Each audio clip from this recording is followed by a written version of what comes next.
Hey, hey, how's it going, everybody? Hope you're all doing well. So, I suppose we should go ahead and get into this. So this is the road to recovery.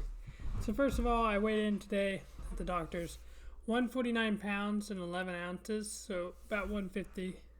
Oh no, it was 146. Yeah, it was 146 pounds, I believe, and 11 ounces. So I am very, very happy about that. Actually, I have it right here. Right here. Let me check. 146 pounds, 11.2 ounces. BMI of 22.98. Now, before I say anything, let's just look up what is the normal BMI for my age.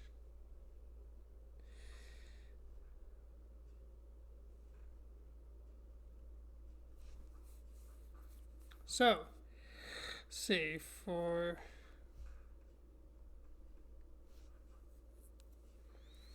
it's about 121 to 153 pounds is a normal BMI. So, that's what it's saying here. To a 24.9, I'm 22.98. So I'm still wanting to get down at least to 135, of course. And I think we've got some good headway. We're on the right track. So I don't mind healthy diet. I've learned to not eat and assign emotions to food. I eat to survive.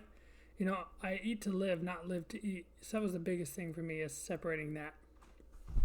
But biggest thing here is there's going to be some possible trigger warnings, and viewer discretion is advised. This video might not be for everybody. Might trigger you, lead you on some uncomfortable feelings to discuss at the moment. If you're not ready for that, this video is going to probably shell shock you, really do you in. And I don't want that to be the case. But let's go ahead and start with the first and most important thing here. And it's going to be to talk to your cardiologist, your physician, your doctor. I don't care. A lot of people, if you have to. Get that reassurance and get that paper.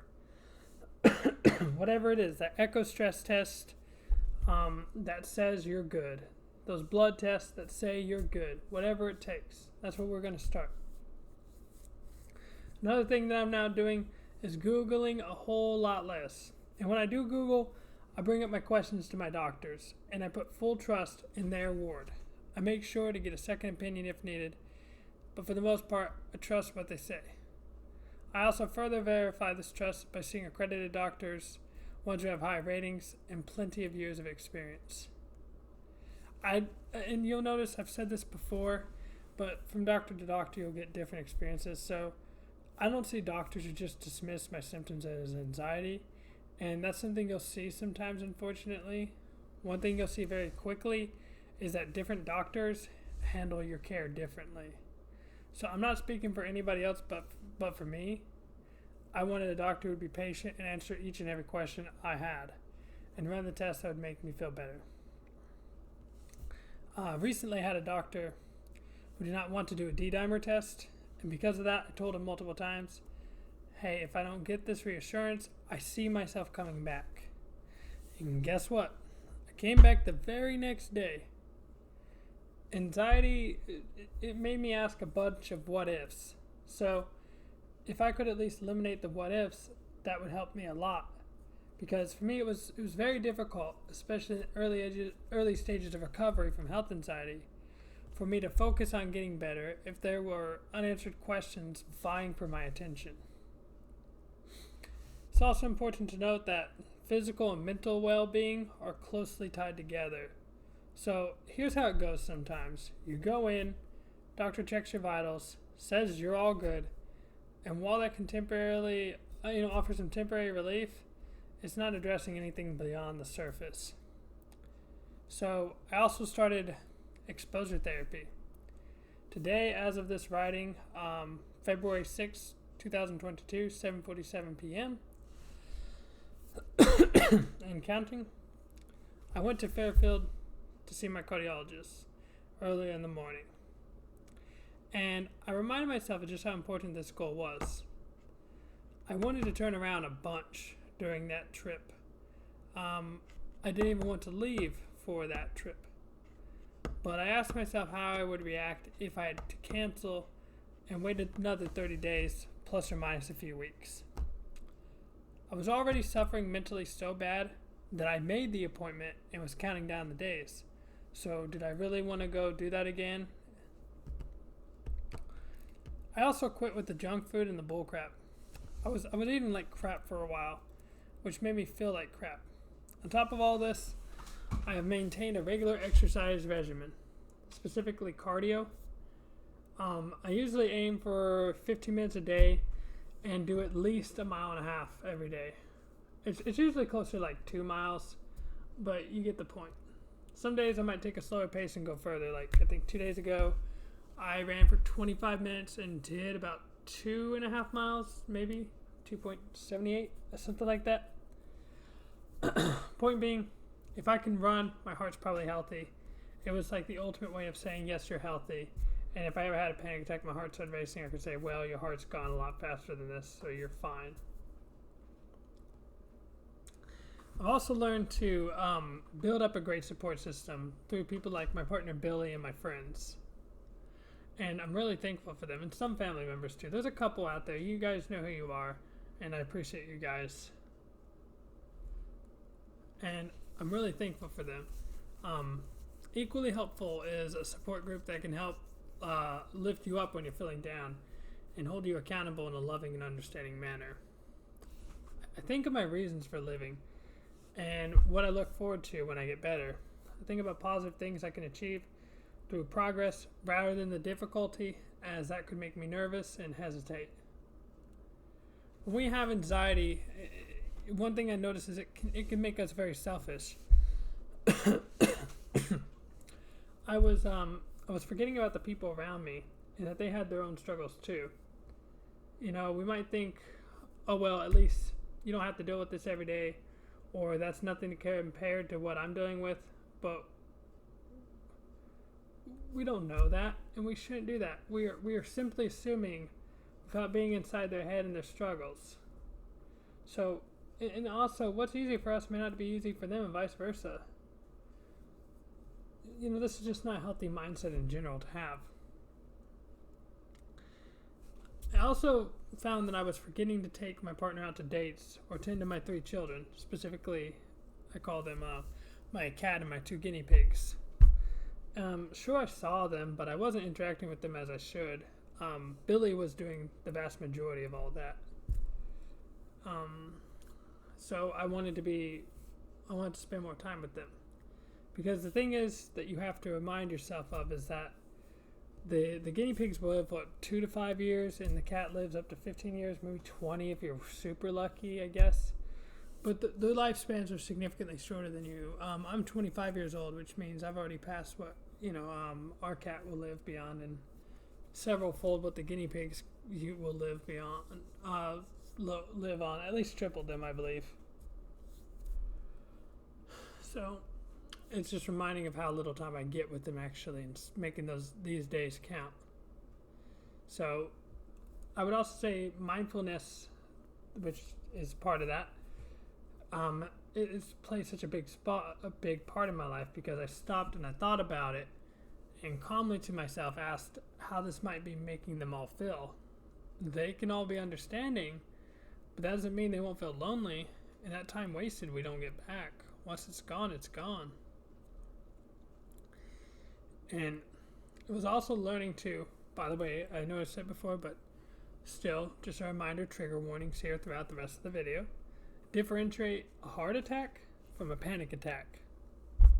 If I could still breathe, if I could still think, I knew I was good. And I know I said this before, but get off that Google searching stuff, man.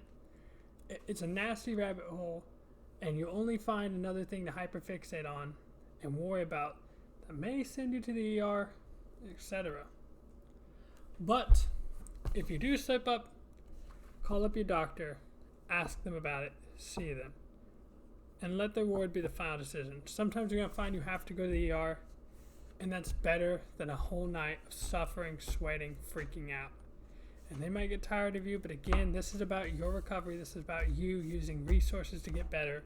You may have to use external validation starting off, and even late into the road, you might rebound. Progress is not linear. Be easy on yourself. Sometimes you're going to have to go to the ER, and that's okay. You're working on it. This is about you, not about them. So, let's go ahead and get on to the next point, right? Ask as many questions as you need with your doctor. Write an extensive list if you must. Check that list twice. No, 3 times. Make sure you've written down every possible question and make sure you stress the importance of these questions with your doctor. See a therapist too. Multiple, actually. You might have to go through some of them or maybe not. Reviews are very helpful for that and research. Point being, you're going to want to see someone who specializes in managing your specific mental illnesses. Choose one that specifically deals with your mental illnesses if possible, and one that generally covers a wider scope in general. It's more of a choose a specialist and a jack of all trades.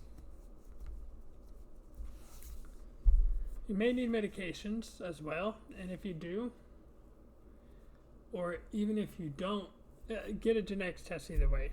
This will tell you what may or may not work without all the guesswork of trying different medications. And just as part of the beginning process of arming yourself with information as well as preventative medicine and care and testing and screening, learn about what you might be predisposed to. But make sure you review the results with your doctor and trust their word.